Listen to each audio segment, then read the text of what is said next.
Très heureuse de vous retrouver dans le cadre de cette grande édition du journal. Mesdames et messieurs, bonsoir et bienvenue à faire de la délivrance de la carte d'identité par l'Office national d'identification de la population, le contrat signé entre le gouvernement congolais et les entreprises Afritech et Idemia pour la fourniture de ces cartes d'identité biométriques a été annulé par consentement mutuel des deux parties. L'information a été livrée par le directeur de l'ONIP, Richard Ilunga, qui a affirmé que les opérations d'identification sont mises en pause jusqu'à nouvel ordre. Nous y reviendrons dans notre prochaine édition.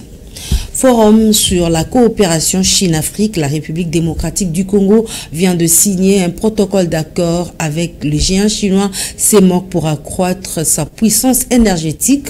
Cela a eu lieu au siège de l'ambassade de la République démocratique du Congo à Beijing en Chine. Pour plus de précisions, suivez les détails dans cet élément de Alain Goma.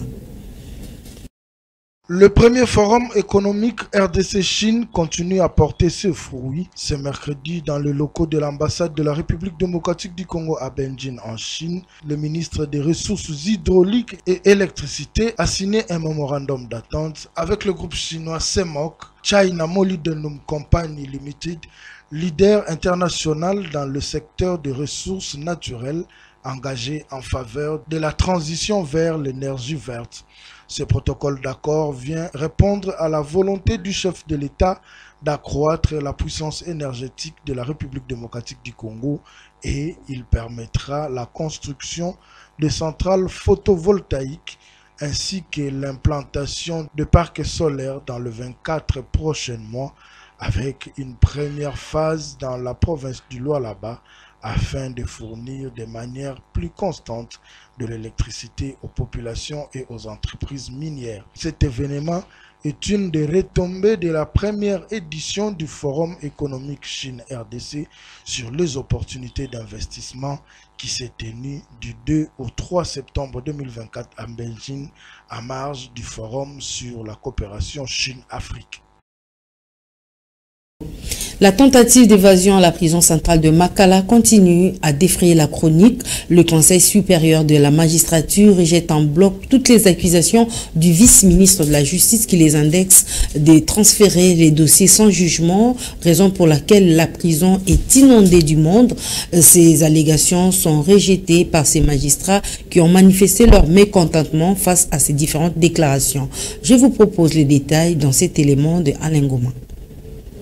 Au sujet de la tentative d'évasion qui a eu lieu dans la nuit du 1er au 2 septembre 2024 à la prison centrale de Makala et de la note circulaire numéro 008-CAB-ME-JN-JS 2024 du 2 septembre 2024 signée par le vice-ministre de la Justice et garde des Sceaux relative à l'interdiction de transfèrement des détenus préventifs à la prison centrale de Makala et à la prison militaire de Ndolo. À ce propos, le bureau note ce qui suit. La prison centrale de Makala fut construite en 1957 avec une capacité d'accueil de 1500 détenus pour une population de plus ou moins 250 000 habitants de la ville de Kinshasa. Avec l'augmentation exponentielle de la population et l'accroissement de la criminalité, la solution appropriée pour résorber la surpopulation carcérale à la prison de Makala tient à la fois à la construction de nouvelles prisons et maisons d'arrêt et à l'application stricte de la loi sur la détention ainsi que celle sur le régime pénitentiaire. Contrairement aux déclarations faites lors des sorties médiatiques du vice-ministre de la Justice et garde des Sceaux, les magistrats ne sont pas responsables de la tentative d'évasion qui a eu lieu à la prison de Makala. Certes, l'arrestation est l'exception, mais devant la hausse de la criminalité dans la ville, les arrestations et les détentions opérées par les magistrats constitue une réponse légale et idoine pour sécuriser la population. En effet, le suspect et toute personne soupçonnée d'avoir commis une infraction ou violé la loi pénale. Demander au magistrat de ne pas l'arrêter ni le transférer à la prison ou à la maison d'arrêt constitue une violation flagrante de la loi et surtout une autre manière d'installer au sein de la société congolaise les règles de vengeance privée et la loi du plus fort.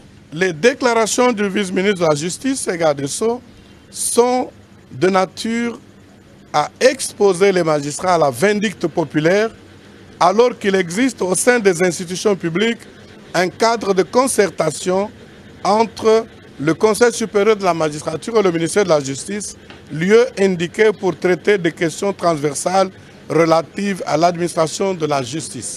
Toujours dans ces chapitres de la tentative d'évasion à la prison centrale de Makala, les évêques de la SENCO ont également réagi. Pour les prélats catholiques, le gouvernement congolais doit revoir ses engagements pour construire de nouvelles prisons afin de désengorger la prison centrale de Makala, mais aussi la SENCO dénonce la banalisation de la vie humaine et appelle à des enquêtes indépendantes. Alain Goma et Teresa Tibou. La conférence épiscopale nationale du Congo, SENCO, a fermement condamné les récents événements survenus à la prison centrale de Makala, à Kinshasa, où plus d'une centaine de personnes ont trouvé la mort, dont certaines par balle, lors d'une tentative d'évasion survenue dans la nuit du 1er au 2 septembre. Dans une déclaration rendue publique ce mercredi, les évêques congolais ont dénoncé la banalisation de la vie humaine en République démocratique du Congo et ont appelé à une justice ferme et équitable pour les victimes. Les membres de la SENCO, dirigés par le cardinal Fulgence Mutemba, archevêque de Lubumbashi, ont exprimé leur profonde indignation face à ce qu'ils qualifient de massacre à la prison centrale de Makala, tout en évoquant d'autres tragédies récentes comme le tuerie de Goma et de Kilwa, ainsi que le naufrage sur la rivière Lokeni. Ils ont dénoncé la négligence des services de l'État et ont exhorté les autorités à mener des enquêtes sérieuses pour établir les responsabilités. Les évêques ont appelé le gouvernement à honorer ses engagements, notamment en ce qui concerne la construction de nouvelles prisons pour éviter des incarcérations clandestines et désengorger les établissements pénitentiaires existants. La SENCO a également exhorté les autorités judiciaires à engager des poursuites contre les auteurs de violences de droits humains et à les traduire devant les tribunaux compétents. Face à cette situation critique, la SENCO a invité tous les fidèles catholiques et les personnes de bonne volonté à promouvoir la culture de la non-violence, le respect de la vie humaine et à travailler pour l'unité et la cohésion sociale en vue de la restaurer d'une paix durable en République démocratique du Congo. Dans un autre registre, le collectif des conseillers communaux élus lors des élections du 20 décembre dernier poursuivent leurs revendications auprès des animateurs des institutions. Ce collectif a été reçu par la première ministre Judith Suminwa. Au menu des entretiens, l'organisation des élections des bourgmestres, mais également la prise en compte de leurs fonctions dans les institutions. Je vous propose cet élément de la rédaction de la FM Télévision.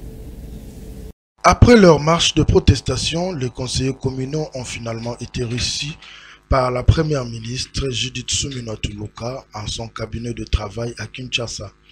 Les manifestants réclament 8 mois de d'émolument, les frais d'installation et la publication du calendrier pour les élections de bourgmestres et conseillers urbains. Judith Suminwa leur a fait savoir que le gouvernement était en train de travailler sur ces dossiers qui avaient d'ailleurs été évoqués dans les derniers conseils de ministres. C'est ce qu'a apporté le président du collectif des députés communaux cité par la cellule de communication de la primature. Concernant les élections de bourgmestres, selon la même source, la première ministre a rassuré qu'avec la commission électorale nationale indépendante, les discussions étaient déjà engagées pour débloquer les fonds en vue de l'organisation de ce scrutin. La même marche de protestation a été organisée dans les provinces du pays, à Kalemi au Tanganyika par exemple. Les conseillers communaux ont déposé un mémo auprès du gouverneur de province. Ceux de Mbujimaï, ils ont marché depuis le croisement des avenues Inga et boulevard Mosé Laurent Désiré Kabila jusqu'au cabinet du gouverneur de province où ils ont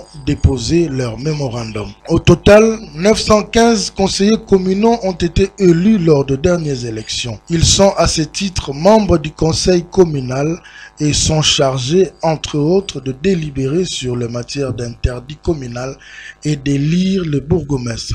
La loi sur la décentralisation dispose qu'ils ont droit à une indemnité équitable qui leur assure indépendance et dignité. Affaire coup d'État manqué du 19 mai dernier, les avocats de Jean-Jacques Wondo contestent les accusations du ministère public. Ces derniers estiment que l'organe de la loi n'a pas réussi à présenter les preuves à travers les éléments qu'il a fournis. Encore une fois, suivez cet élément de la rédaction de la FM Télévision. La plaidoirie de l'affaire du coup d'État manqué et de l'attaque de la résidence de Vital Kamerhe s'est poursuivie ce lundi 2 septembre 2024 devant le tribunal militaire de garnison de Kinshasa-Gombe, siégeant en audience foraine à la prison militaire de Ndolo. Après la nettoyage du palais de la nation, c'était le tour de l'expert militaire belgo-congolaise Jean-Jacques Wondo de présenter ses moyens de défense. Ses avocats ont rencontré le ministère public dans son réquisitoire et aussi dans les preuves présentées. Les avocats de Jean-Jacques Wondo ont commencé leur plaidoirie par la présentation de leurs clients et des ouvrages qu'il a publiés dans lesquels se trouvent ses photos en tenue militaire, photos sur lesquelles s'est basé le ministère public pour soutenir l'appartenance au groupe des assaillants. Tout en analysant les conditions de l'association des malfaiteurs, une des infractions pour laquelle leur client est poursuivi, les avocats ont affirmé que l'infraction ne peut être retenue puisqu'il n'y a pas eu une entente préalable car leur client ne connaît pas les autres co-prévenus. Les conseils de Jean-Jacques Wondo ont essayé de rencontrer le ministère public dans plusieurs points. Ils affirment que l'organe de la loi n'a pas eu à présenter les preuves au travers les éléments qu'il a fournis. En parlant de la Jeep de Jean-Jacques, ses avocats ont relevé que Youssouf n'a pas pu identifier qu'il s'agissait du même véhicule qui a servi au transport de Christian Malanga. Toujours selon les mêmes avocats, le fait de supprimer le message ne peut pas non plus être considéré comme un élément de l'infraction. Ils contestent aussi le rapport de l'expert. Ils ont demandé au tribunal de ne pas le recevoir puisque les mentions substantielles n'y figurent pas. Les prévenus sont poursuivis de plusieurs infractions dont l'association de malfaiteurs, attentat, financement du terrorisme, meurtre, tentative d'assassinat, détention illégale d'armes et de munitions de guerre. La peine de mort a été requise à leur encontre, excepté Alain Kitimo. Des parties civiles ont demandé leur condamnation et des millions de dollars de dommages-intérêts. Persistance du bras de fer à l'UDPS. D'un côté, Augustin Kabouya, déchu au poste de secrétaire général par la CDP, dénonce la complicité des anciens cadres du parti qu'il qualifie de tireurs de ficelles pour déstabiliser le pouvoir de Félix Tshisekedi. Et de l'autre côté, la Convention démocratique du parti annonce la cérémonie de la prise officielle de fonction du nouveau secrétaire général désigné pour expédier les affaires courantes. Pour plus de précisions, suivez cet élément de votre rédaction. C'est un véritable imbroglio qui règne au sein du parti présidentiel. Les avis divergents sont loin de se joindre sur le même point. Après l'annonce de la déchéance du secrétaire général du parti Augustin Kabouya par la Convention démocratique de l'UDPS, les avis sont loin de se joindre sur le même point. La récente sortie médiatique du secrétaire général Augustin Kabouya qui réfute catégoriquement son limogeage l'a fait du chemin. D'un côté, les membres de la Convention démocratique du parti appellent à la remise et reprise immédiate entre Augustin Kabouya et Deyo Bizibou. De l'autre côté, c'est le secrétaire général limogé, Augustin Kabouya, qui dénonce la main noire des anciens cadres du parti. Augustin Kabouya accuse les anciens secrétaires généraux Bruno Chibala, Valentin Moubake, Belchika d'être à la base de la dissuasion au sein de l'UDPS. À l'en croire, ces personnes citées ont pour objectif de déstabiliser le pouvoir de Félix Tshisekedi et l'Union pour la démocratie et le progrès social. Malgré ce bras de fer, pour la CDP, en attendant la nomination d'un nouveau secrétaire général, cette structure a désigné le secrétaire général adjoint en charge des questions politiques Deo Bizibou pour assumer les fonctions de secrétaire général. C'est à quoi Augustin Kabouya Chilumbu s'oppose farouchement. Augustin Kabouya a souligné que son pouvoir n'émane pas de la convention démocratique du parti et il a rappelé qu'il a été nommé secrétaire général depuis mai 2019, tandis que le Congrès lui a confié les fonctions de président national afin qu'il assume l'intérim de Félix-Antoine Tshisekedi. C'est une véritable zone de turbulence qui s'installe au sein de l'UDPS. Le nouveau secrétaire général qui assume l'intérim a annoncé qu'il va prendre ses fonctions officiellement le 7 septembre prochain au siège du parti. Affaire à suivre. Dans un autre registre, l'ONG des médecins de première urgence s'est décidée de se joindre à la commune d'Engaba pour soutenir la vision du bourgmestre Aimé Francis Lolinga basée sur l'assainissement de la commune d'Engaba. C'est dans ce cadre que les deux partenaires se sont retrouvés sur l'avenue Kianza pour superviser et coordonner les travaux d'assainissement. Je vous propose cet élément de Fifi Kalumbwe et Enoch Mafuka. Unis comme un seul homme et avec un regard placé vers la même direction, ces deux partenaires dans l'ONG Les médecins de premières urgences et la commune d'Engaba ont scellé un partenariat afin de rendre encore plus libre cette municipalité dirigée par le bourgmestre Aimé Francis Lolinga, l'homme dont l'assainissement de sa municipalité reste son cheval de bataille. Le premier site assaini par ces deux partenaires était l'avenue Kianza.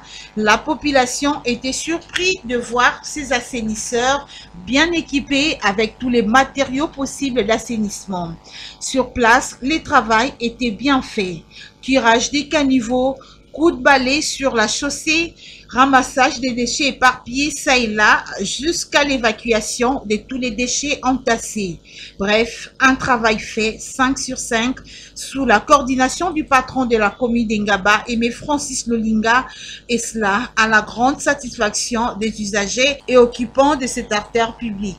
Ces travaux d'assainissement faits entre ces deux partenaires dont l'ONG, le médecin de premières urgences et la commune d'Engaba vient s'ajouter à la routine de chaque samedi initiée par le patron de la commune d'Engaba, Aimé Francis Lolinga, pour lutter contre l'insalubrité dans cette municipalité. Direction la province du Sud Kivu, précisément dans la ville de Bukavu, au quartier Nyalukemba, où un incendie s'est déclaré dans un restaurant-bar. Le bilan fait état de quelques décès, mais également des dégâts matériels importants. Alain Goma. L'incendie continue à faire ravage dans la ville de Bukavu. Le désastre a fait au moins 8 morts en l'espace de 3 jours. Le dernier cas date de ce mardi 3 septembre au quartier Nyalukemba, Komidi Banda, où le restaurant-bar Métro a brûlé. 5 maisons d'habitation ont été également touchées. Le chef du quartier adjoint du quartier Nyalukemba fait savoir que le bilan fait état de 2 morts, toutes deux des filles, une Burundaise et l'autre Rwandaise qui servaient dans ces restaurants-bars. Elles dormaient quand le fait a commencé et elles sont décédées. Un jour avant, 3 personnes sont décédées dans un autre incendie à Pandi. Ces derniers précisent que 3 autres personnes sont décédées dans un autre incendie survenu à Simpunda. Le cadre de concertation de la société civile a documenté 81 cas d'incendie à Bukavu depuis le mois de juin et appelle à des mesures urgentes de la part des autorités. Au chapitre de l'éducation, sachez que la rentrée scolaire n'a pas eu lieu dans la province de Tanganyika. Les enseignants conditionnent la rentrée des classes par l'augmentation de leur salaire. Pour les détails, Jemira Mumbungu et Junior Santos. La rentrée scolaire est effective depuis le lundi dernier à travers la République. Il se pourrait dans les écoles publiques de la ville de Kalemi dans la province du Tanganyika. Les portes des écoles n'ont pas été ouvertes. Les enseignants conditionnent la reprise de cours par le respect des accords de Pibois conclu entre le gouvernement et le banc syndical. Cette grève n'est pas seulement constatée dans les chefs-lieux qui est Kalemi, mais touche également le territoire de Moba, Kongolo, Manono, Nyunzu et Kabalo. À l'école primaire Bakati 1 et 2, aucun enseignant ne s'est présenté dans la salle de classe depuis la rentrée scolaire. Les quelques enseignants présents sont allés pour le contrôle technique. Une soixantaine d'élèves en uniforme ont été présents dans ces deux écoles sur un effectif de plus de 2000 élèves. Après quelques heures d'attente, les chefs d'établissement ont privé aux élèves de rentrer à la maison et de se présenter encore le lendemain. Même spectacle à l'école primaire Mandeleo 1 et 2. Au lycée Amani, un établissement scolaire d'obédience catholique, les élèves sont venus nombreux, mais ils ont été priés de rentrer chez eux, faute d'enseignants. Et en sport, à 2 jours du match RDC-Guinée de la première journée des éliminatoires Cannes 2025 qui aura lieu au stade des Martyrs de la Pentecôte, ce vendredi, l'effectif de la RDC s'affiche déjà complet et s'entraîne depuis hier lundi en marge de cette rencontre de la Cannes. Lionel Ngolo. Le groupe de la RDC affiche désormais complet en perspective de ces matchs qui l'opposera à la Guinée en première journée des éliminatoires Cannes Maroc 2025. Après l'arrivée du dernier lot de joueurs, l'effectif de la RDC est passé de 20 à 25 joueurs. Le groupe a déjà un programme d'entraînement bien établi. À travers cette sélection, la RDC retrouve son portier Lionel Mpassi après sa longue période de blessure. La question reste de savoir qui sera titulaire au poste de gardien de but. En tout cas, Lionel Mpassi s'est dit être prêt. C'était une grande fierté d'être de retour dans l'équipe. En juin, je les ai suivis et j'avais qu'une envie, c'était d'être avec eux. Et aujourd'hui, j'ai la chance d'être là. Du coup, on vous attend vendredi et mettez le feu. Mettez le feu vendredi au stade des Martyrs.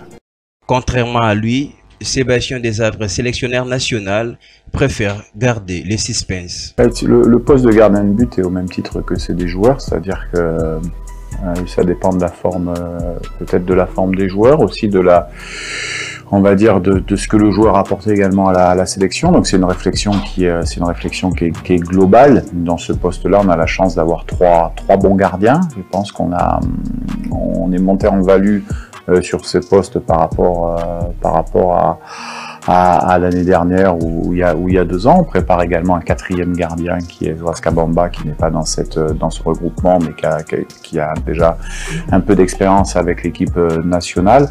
Donc le choix sera fait avant le match, bien entendu. Rappelons que la RDC reçoit la Guinée ce vendredi 6 septembre à 17 h avant d'être reçu par l'Éthiopie lundi 9 septembre prochain.